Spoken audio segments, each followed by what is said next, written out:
let's look at the topic of Venn diagram. So here we have A and B are two sets. Complete the table below by shading in each of the given sets in the diagram. So what do we need to shade? What do we need to mark? The given sets. Okay, so the problem we could have here is that we need to understand what does that mean. Something shifted here. Just give me a second. That shouldn't have happened.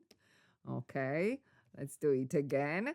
Okay, so we need to understand what that means. Now, in your maths table on page 23, you have here some of the symbols here explained. So that symbol here is saying intersection. Now, it might mean something to you or it might not mean something to you. Basically, what that means is the common part, the part that belong together to A and B. So the part that belongs to both of them is that part here, isn't it? So that's what we are shading. Then the next one is saying you take set A, so that's my set A, but not B. So that's the part that is A only. Take away all less B, yeah? Or remove B. Take all A, but remove part that belongs to B as well. Okay, let's have a look at part B. So part B is saying the set U, P, Q, and S are as follow. So here we are given information. So set A are all natural numbers from 1 to 10. Now, what does that mean, natural numbers? Again, if we are not sure, on the same page in our maths table, page 23, there is a bit of a reminder here about the sets, the number sets. So natural, as we can see, 1, 2, 3, 4, they are what? Whole numbers, no fraction, only positive, no negative. So that means that is my 1 and 2 and 3 and 4 and 5, 6, 7, 8, 9, and 10. Okay, then we have set P and we have a specific number and Q, and then we have specific numbers, and S is a factors of 10. What does the factor mean? Factor is a number, so one factor is multiplied by another factor, and together the outcome of that multiplication is product. So when we are saying that factors of 10, we mean two numbers that can be multiplied by each other to give us 10. Okay, so what do we need to do? Complete the Venn diagram below by writing each element of the set U in the correct region on the Venn diagram. So we are talking about set U because that is all of the numbers. Okay, so where do we start?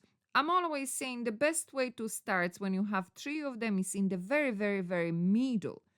So I can see that P and Q have 3 number and have number 5. So one of them as well will be in the very middle. And that very middle is what? Factors of 10. So the question is 3 factor of 10? Meaning, can I multiply 3 by something and get 10? No, not really, isn't it? However, 5, yes. So that's where my first number goes. So 5 is done. I have that here. So then I'm saying, okay, I already identify that P and Q together have 3. Both of them have 3. So in this part together, let's do the dots here. So 3 is together in part of P and Q. Okay, I can see that they've already put a 9 for me here.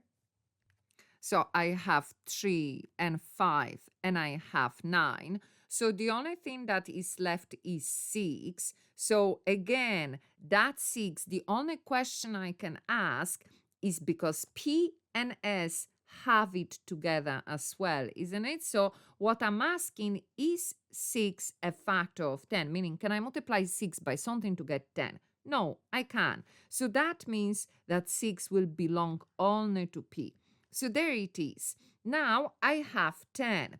Now what about 10?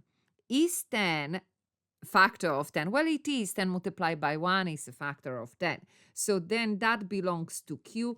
and belong to S as well. So 10 is gone. So all of my elements in Q as well filled in, 3, 5, and 10. So I am left to consider, is there any other number that is factor of 10 that I don't have? So we said 1, that's one number. Then 2, isn't it? 2 multiplied by 5 is 10. I have 5, I have 10, and that's really it. We don't have any other number. So I just have to make sure that I have all the numbers from you. So I have 1, 2, 3, 4, 5, 6, 7. 7 is in there. That means 7 is as well outside 8, 9, and 10. And indeed, I have all the numbers. Okay, we have two more little questions there. So let's consider them. So again, in order for me to answer the question, I need to understand what they are saying. List the elements. So I have to tell them like 1 or 2 or 3 of what kind of set. It's the common part between P and Q and S. So that means it's the common part, the part that belongs to all of the 3 sets. So that means there is only one part here in the very middle, and the element is 5. Not how many elements, not the number of elements, but actual elements. And then again, we are looking at the second part. Again, these the elements of the set what? Take all that is in P, but remove Q. So all that is in P, but remove Q. So that means we are left with 6 and 9. And that's all our question. Venn diagram doesn't come up that often on the Living Cert. It's rather a rare occurrence. In higher level especially, in ordinary level, it's a little bit more often, but in higher level, it is rare before it will show up. However, Junior Cert, it's almost there every year.